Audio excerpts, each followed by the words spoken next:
Okay, तो video को start करने से पहले एक चीज बता दूं कि ये जो सब्जेक्ट है CS304 जिसकी असाइनमेंट का सोल्यूशन हम बनाने लगे हैं, इसके शॉर्ट लेक्चर्स मेरे बनाए हुए मेरे यूट्यूब चैनल पे पड़े हुए हैं। उनका लिंक आपको डिस्क्रिप्शन में मिल जाएगा। ये कुछ वीडियोस हैं, ऑलमोस्ट लेक्चर नंबर 33 तक हैं। एंड इंशाल्लाह बहुत ही जल्द मैं ये फाइनल टर्म के तक जो है वो सारे के सारे 45 लेक्चर्स पूरे कर दूंगा।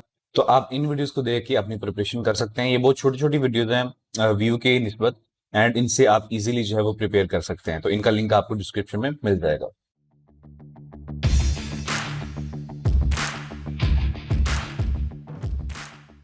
अस्सलाम वालेकुम एवरीवन, वेलकम टू वीवीकी। और आज की इस वीडियो में हम करने जा रहे हैं CS304 की असाइनमेंट नंबर 1 स्प्रिंग 2021 की असाइनमेंट का सोल्यूशन।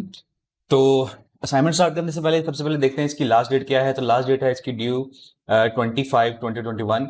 और फाइल तक जाने से पहले एक दो चीज़ें आपको जो है कंफर्म कर दें कि सबसे पहले आपने जो आपकी फाइल है वो .doc फॉर्म में, डॉक्यूमेंट फाइल या जो MS वर्ड में फाइल बनाई जाती है उस फॉर्म में जमा करवानी है। एंड आप जो इसके अंदर डायग्राम है उसमें उसको बनाने के लिए आप कोई भी डायग्राम का टूल यूज कर सकते हैं, कोई भी ड्राइंग टूल यूज कर सकते हैं। और मैं यहाँ पे जो है वो MS Visio यूज करूंगा। एंड उसकी आपने इमेज जमा नहीं करवानी। जो भी डायग्राम हम बनाएंगे उसको आपने डॉक्यूमेंट फाइल के अंदर पेस्ट करना है और फिर वो डॉक्यूमेंट फाइल जो है वो जमा करवानी है। तो असाइनमेंट हमारे पास कुछ इस तरीके से है कि हमारे पास एक सिनेरियो दिया गया है, एक पैराग्राफ दिया गया है जिसके अंदर कुछ सिचुएशन लिखी है हमारे पास। एंड उसके बाद उसके रिलेटेड हमारे पास यहाँ पे टोटल 4 टास्क हैं। एंड इस पैराग्राफ के अंदर से ही हमने उन 4 टास्क को, 4 क्वेश्चंस को जो है वो कंप्लीट करना है। पैराग्राफ मैंने ऑलरेडी रीड कर लिया है तो इसको मैं दोबारा रीड नहीं करूंगा। तो हम सीधे चलते हैं अपनी क्वेश्चंस की तरफ कि क्वेश्चंस हमारे क्या क्या हैं। सबसे पहला हमारा क्वेश्चन है कि we have extract the main objects meaning के entities from the above system. तो ये जो ऊपर सिचुएशन दी गई है इसकी जो इसके अंदर जो मौजूद एंटिटीज हैं हमने उनको एक्सट्रैक्ट करना है।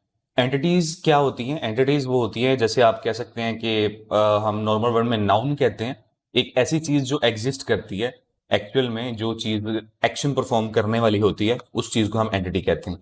तो ऊपर वाला जो सिचुएशन है उसके अंदर जो हमारी एंटिटीज हैं वो कुछ इस तरीके की हैं कि वहां पे हमारे पास सबसे पहले हमने एक वेबसाइट जो कि बनानी है, ऑनलाइन ग्रोसरी स्टोर। तो ज़ाहिर है उसके ऊपर हम कोई ना कोई चीज़ जो है वो सेल करेंगे।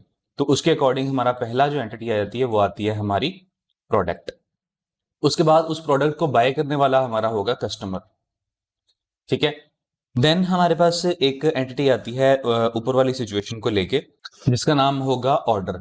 क्योंकि हमारा जो कस्टमर है वो अपना प्रोडक्ट जब उसने जो भी बाय करना होगा प्रोडक्ट लिस्ट में से, तो उस प्रोडक्ट को ऑर्डर करेगा। तो चूंकि ऑर्डर ने फर्दर आगे प्रोसेस होना है, उसकी अपनी कुछ वैल्यूज होंगी, कुछ एट्रीब्यूट्स होंगे, तो वो भी एक एंटिटी बनता है। तो हम यहाँ पे ऑर्डर को भी एक एंटिटी में लिख देंगे। इसके बाद हमारे पास जो एक और एंटिटी आती है, अगर फॉर एग्जांपल हमारा कस्टमर था, कस्टमर ने आके प्रोडक्ट लिस्ट में से प्रोडक्ट चूज की, तो प्रोडक्ट भी बन गया।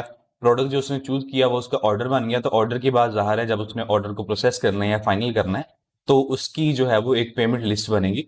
तो पेमेंट का जो मेथड होता है वो भी हमारी एंटिटीज में आता है। पेमेंट भी एक एंटिटी होती है किसी भी सिस्टम की। एंड उसके अलावा हम एक और चीज़ यहाँ पे ऐड कर सकते हैं। जैसे यहाँ पे इन्होंने लिखा है कि यूजर जो है वो अपनी चीज़ें जो है वो डिसलेक्ट कर सकता है फ्रॉम कार्ट।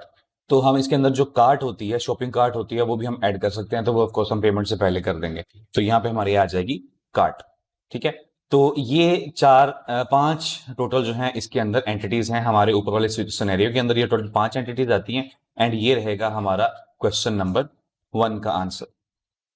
इसके बाद जो हमारा सेकंड क्वेश्चन है वो कुछ इस तरीके से कि find the necessary attributes of the function that needed to be associated with each object.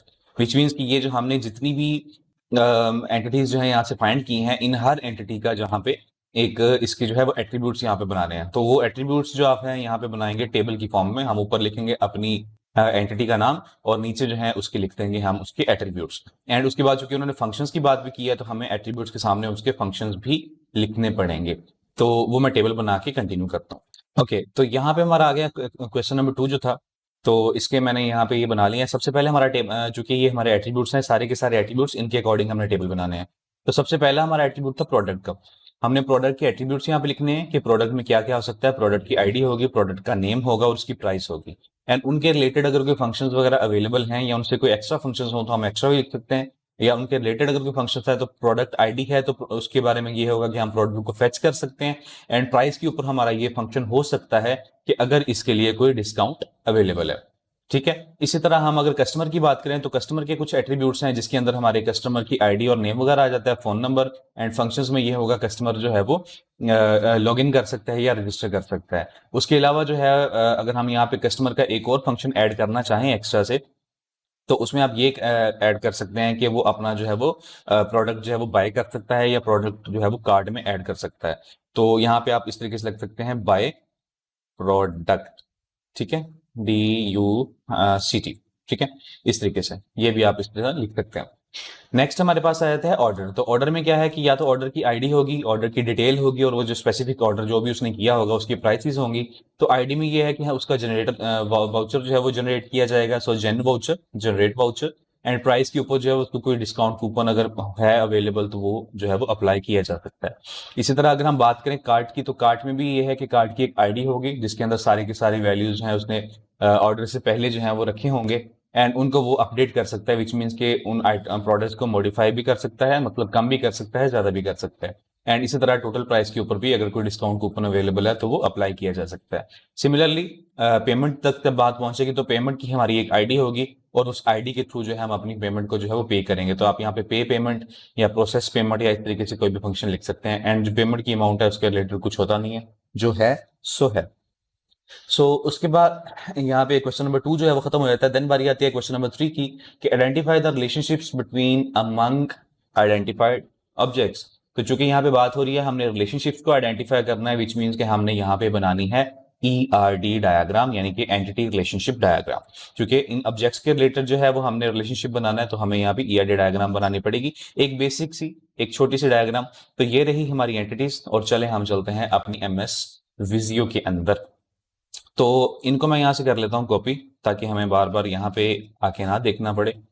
तो कॉपी, एंड यहाँ पे हम चले गए अपने MS विजियो में। विजियो के अंदर आके इनको यहाँ पे फिलहाल लिख लेते हैं इस तरीके से, एंड यहाँ पे अब हम बनाते हैं अपनी इन एंटिटीज को यूज करते हुए एक डायग्राम। तो ERD डायग्राम के लिए हमें जो एंटिटी होती है उसके लिए एक रेक्टेंगल चाहिए होता है। तो आप यहाँ पे सिंपल या तो ERD लिख लें, एंटिटी रिलेशनशिप डायग्राम लिख लें, या रेक्टेंगल हमें जो चाहिए होता है GL। अदरवाइज ये मुझे आई डोंट नो मुझे क्यों ये शो नहीं कर रहा। हाँ, एंटिटी, ठीक है। तो यहाँ पे हम एक एंटिटी ले आते हैं, ठीक है। हमारे पास टोटल 1 2 3 4 5 एंटिटीज हैं, ठीक है। तो हमें ये 5 जो है वो बनाने पड़ेंगे, 5, ठीक है। उसके बाद हमने हर एक के अंदर जो है वो उसका नाम लिखना है। तो सबसे पहले हमारा आ गया प्रोडक्ट, उसके बाद हमारा आ गया कस्टमर, उसके बाद हमारा आ गया ऑर्डर, देन हमारी कार्ट। एंड ये डायग्राम मैं प्रॉपर आपको बना के इसलिए दिखा रहा हूँ क्योंकि ये डायग्राम इतनी इंपॉर्टेंट है कि ये आपके पेपर्स में आनी है, एग्जाम्स में आनी है लाजमी। तो इसलिए ये इसका बनाना जो है आपको बना के दिखाना जरूरी है। तो सबसे पहले हमारी एक प्रोडक्ट आ जाता है, देन हमारा आ जाता है कस्टमर। अब कस्टमर का हमने इसको इस तरीके से अरेंज करना है कि हम हर चीज को आपस में जो है वो अटैच कर सके कुछ इस तरीके से कि जो वो प्रोसेसिंग हो रही है। सो कस्टमर जो है जो प्रोडक्ट को सिलेक्ट कर सकता है, तो उसके बीच में जो रिलेशनशिप आएगा वो सिलेक्शन का आएगा। तो हम यहाँ पे एंटिटी का रिलेशनशिप लाएंगे और यहाँ पे लिख देंगे कैन सिलेक्ट, ठीक है, इस तरीके से। आप अगर चाहें तो इसको दूसरी जेनरिक फॉर्म में भी लिख सकते हैं कुछ इस तरीके से, कैन सिलेक्ट, ठीक है। एंड देन हम यहाँ से एरो हेड के थ्रू इसको अटैच कर देंगे। उसके बाद सेकंड ये आ जाता है, बल्कि अभी कर देते हैं। तो यहाँ से इस तरीके से और यहाँ से इस तरीके से, ठीक है। तो सेकंड जो हमारा आ जाता है वो ये कि कस्टमर जो है वो ऑर्डर को ऑर्डर कर सकता है और ऐड टू कार्ट अपने प्रोडक्ट्स को कार्ट में ऐड कर सकता है, देन वो पेमेंट कर सकता है। तो कार्ट में ऐड करने के लिए पहले जो है वो कार्ट में ऐड करेगा, देन वो उस ऑर्डर को जो है वो प्रोसेस करेगा। तो सबसे पहले वो अपनी कार्ट में ऐड करेगा, तो यहाँ पे कार्ट लिख देते हैं। यहाँ पे हम अपना ऑर्डर जो है वो इस जगह पे लिख देते हैं, ठीक है, यहाँ पे करके। और जो पेमेंट है वो हम यहाँ पे लिख देते हैं, ठीक है, कुछ इस तरीके से।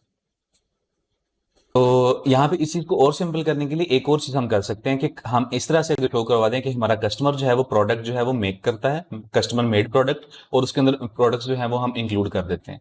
उसके लिए हम क्या करेंगे कि ये वाली जो है ये रिलेशनशिप हम यहाँ पे ले आएंगे, ठीक है। इसको हम लिख देंगे यहाँ पे मेड, ठीक है। सो कस्टमर जो है ये लाइन यहाँ से कर देते हैं खत्म। कस्टमर जो है वो मेड प्रोडक्ट, मेड ऑर्डर, ठीक है। उसके बाद यहाँ पे इस लाइन को हम यहाँ पे ले आते हैं, ठीक है। और इसमें जो हमारा प्रोडक्ट है उसको हम इंक्लूड कर देते हैं, ठीक है। पेमेंट को हम ऊपर ले जाते हैं, तो इसको हम कर देते हैं इंक्लूड। तो ये आ जाएगा हमारा यहाँ पे, ठीक है। इंक्लूड के इस तरीके से बनाई जाती हैं। आप अपना इसका जो है वो मेथड जो है वो अप्लाई कर सकते हैं। बहरहाल मेरी नज़र में ये सही है, ठीक है। एंड उसके बाद आप इसको यहाँ से इंक्लूड कर देते हैं कुछ इस तरीके से, ठीक है। तो कस्टमर जो है वो ऑर्डर जो है वो बनाएगा, ऑर्डर क्रिएट करेगा, और उस ऑर्डर के अंदर क्या चीज़ें होंगी, हमारा प्रोडक्ट। इसके बाद नेक्स्ट हमारे पास बचती हैं दो चीज़ें, एक हमारे पास बचती है कार्ट एंड दूसरी हमारे पास बचती है पेमेंट। अब जहां तक बात है पेमेंट की, इसके अंदर कुछ इस तरीके से होगा कि हमारा कस्टमर जो है वो पेमेंट को पे करता है, ठीक है। तो हम यहाँ पे सिंपल पे लिख देते हैं एंड हमारा जो कस्टमर है उसको हम इस तरीके से पेमेंट वाले सेक्शन के साथ जो है वो मिला देते हैं कि कस्टमर का पेमेंट के साथ यही रिलेशनशिप है कि वो पेमेंट को पे करता है। तो बाकी बची बात कार्ड की, तो कार्ड को हम कुछ इस तरीके से ऐड कर सकते हैं कि हमारी जो कार्ड है उसके अंदर चूंकि डाटा आता है हमारे ऑर्डर की तरफ से, कि जो हमारा ऑर्डर होगा, जो भी ऑर्डर जनरेट किया जाएगा उसकी तरफ से कार्ड में जो है वो डाटा एंटर होता है। तो हमारा ऑर्डर जो है, ऑर्डर की जो एंटिटी है वो कार्ड को अपडेट करेगी। तो यहाँ पे आता है अपडेट, अपडेट्स, और यहाँ पे हम इसको अटैच कर देंगे कुछ इस तरीके से कि वो हमारी कार्ड को अपडेट करेगा, ठीक है। देन यहाँ पे हमारा जो कार्ड है, कार्ड के रिलेटेड ही पता चलेगा ना कि कार्ड में जो है वो ही हमारी पेमेंट होगी। तो कार्ड जो है वो हमारी पेमेंट को अपडेट करेगी। तो आप यहाँ पे कार्ड को पेमेंट के साथ ऐड कर सकते हैं इस तरीके से कि कार्ड मेक्स पेमेंट या जनरेट पेमेंट, ठीक है। जनरेट जो है वो ज्यादा बेहतर रहेगा। तो पहले यहाँ पे थोड़ी सी जगह जो है वो बना लेते हैं, थोड़ी जगह यहाँ पे कम है इस तरीके से, ठीक है। एंड यहाँ पे हम अपना एक बना लेते हैं कि हमारी जो कार्ट है वो हमारी पेमेंट में ऐड होनी है, जो कि इसको यहाँ पे ऐसे कर लेते हैं, इसको यहाँ पे ऐसे कर लेते हैं, एक यहाँ पे और ऐड करते हैं ये वाला, और यहाँ पे आ जाएगा मेक्स पेमेंट, या आप कोई भी ऐसा एक्यूरेट वर्ड यूज करना चाहें तो कर सकें। तो ये हमारी बन जाएगी एक काफी मुनासिब सी ईआरडी डायग्राम। अब लाजमी नहीं है कि जो मैंने यहाँ पे ईआरडी डायग्राम बनाई है इस सारे सिनेरियो की यही ईआरडी डायग्राम बनती है। आप चाहें तो आप अपनी मर्जी से जो सिचुएशन मैंने आपको यहाँ पे समझाई है इसके अकॉर्डिंग आप कोई भी ईआरडी डायग्राम जो है वो बना सकते हैं अपने नॉलेज के हिसाब से। यहाँ जो मेक, अपडेट्स और ये जो चीजें मैंने लिखी हैं रिलेशनशिप, आप ये डिफरेंट कर सकते हैं। इन ईआरडी, ये जो हमारी एंटिटीज हैं, इनको किसी दूसरी एंटिटी के साथ रिलेशन करने के लिए आप अपना लॉजिक बना सकते हैं, ठीक है। तो आपने कोशिश करनी है कि यहाँ पे आप अपने डिफरेंट लॉजिक से हम क्रिएट करें। ये करने के बाद सिंपली आपने इसको इस तरीके से सिलेक्ट करना है, या कंट्रोल ए कर लें, देन कंट्रोल सी करना है कॉपी करने के लिए, और उसके बाद आपने जाना है अपने क्वेश्चन नंबर 3 के नीचे एंड वहां जाके इसको पेस्ट कर देना है। तो हमारी जो डायग्राम है वहां पे पेस्ट हो जाएगी, ठीक है। उसके बाद हमारा रह गया क्वेश्चन नंबर 4, लास्ट क्वेश्चन, और इसके अंदर क्या है कि हमने एक फाइनल क्लास डायग्राम बनानी है अपने इन रिलेशनशिप्स को ले। तो अब अगर मैं इसके अंदर क्लास डायग्राम भी ऐड करता हूं तो वो पोर्शन जो है वो थोड़ा काफी लेंथी हो जाएगा, तो मैं वो प्रॉपर्ली आपको बना के नहीं दिखा रहा, उससे वीडियो जो है वो ज्यादा लेंथी हो जाएगी। लेकिन उसका सिंपल तरीका ये है कि जिस तरीके से ये मैंने ऊपर बनाए हैं ये वाले क्वेश्चन नंबर आई गेस 2 है, इस 2 के जो टेबल्स बनाए हैं सेम इसी तरीके से जो हमारी क्लास के टेबल्स बनते हैं। इसका मैं आपको थोड़ा सा आइडिया दे देता हूँ। तो क्लास डायग्राम अगर हम यहाँ पे लिखते हैं, ठीक है, एंड इसकी इमेजेस में जाएं, तो यहाँ पे आप देख सकते हैं कि हमारी क्लास डायग्राम जो कुछ इस तरीके से बनती है। सबसे ऊपर हमारा एंटिटी का नाम होगा, उसके निचले ब्लॉक के अंदर हमारी एंटिटी के एट्रीब्यूट्स होंगे, एंड उसके निचले एट्रीब्यूट के अंदर हमारी एंटिटी के फंक्शंस होंगे, यानी कि बिहेवियर्स। तो यहाँ पे अगर आप देखें तो हमारे पास एंटिटी का नाम भी है, उसके एट्रीब्यूट्स भी हैं, और उसके बिहेवियर यानी कि फंक्शंस भी हैं। तो इनको आपने सीधा सीधा एक लाइन में लिख देना है। एंड उसके बाद जैसे हमने ये ईआरडी डायग्राम बनाई है, ईआरडी के अंदर जो एंटिटी जिस दूसरी एंटिटी के साथ अटैच हो रही है डायरेक्ट, हमने क्लास डायग्राम के अंदर उस एंटिटी को उस दूसरी एंटिटी के साथ जो है वो डायरेक्ट अटैच कर देना है। फर्क सिर्फ इतना है कि पहले आपने इस सारे डाटा को, ये जो जैसे ये प्रोडक्ट का डाटा है, इस सारे डाटा को आपने इस फॉर्म के अंदर जो है वो लिखना है। तो ऑर्डर आ गया, जैसे ये कस्टमर भी हमारा है, कस्टमर आ गया, और बाकी की ये जो चीजें हैं जिनके अंदर एट्रीब्यूट्स और बिहेवियर्स होंगे। एंड जिस तरीके से हमने ईआरडी के अंदर जिस एंटिटी को दूसरी एंटिटी के साथ अटैच किया है, सेम इसके अंदर भी उस एंटिटी को उस दूसरी एंटिटी के साथ जो है वो अटैच कर देना है। तो आपकी ये क्लास डायग्राम भी बन जाएगी, ठीक है, तो ये मैं रिकमेंड करूंगा कि आप लोग खुद बनाएं, क्योंकि मैं नहीं चाहता कि एक तो वीडियो बहुत ज़्यादा लंबी हो जाए, और अगर मैं यहाँ पे जो बना के दिखाऊंगा मुझे पता है मोस्टली स्टूडेंट्स ने वैसा ही उसको कॉपी करने की कोशिश करनी है। तो इस तरीके से ये भी है कि आप लोगों का सोल्यूशन जो है वो एक तो आप खुद बनाएंगे, आपकी प्रैक्टिस हो जाएगी, और प्लस जो है उसके अंदर जो है वो कॉपी पेस्ट का इशू भी नहीं आएगा। तो that's it for today's video. इस वीडियो को दूसरों के साथ लाजमी शेयर कीजिएगा, एंड अगर आपका कोई भी कंसर्न है तो आप नीचे कमेंट सेक्शन में मेरे से पूछ सकते हैं। तो thanks for watching, take care, अल्लाह हाफिज़।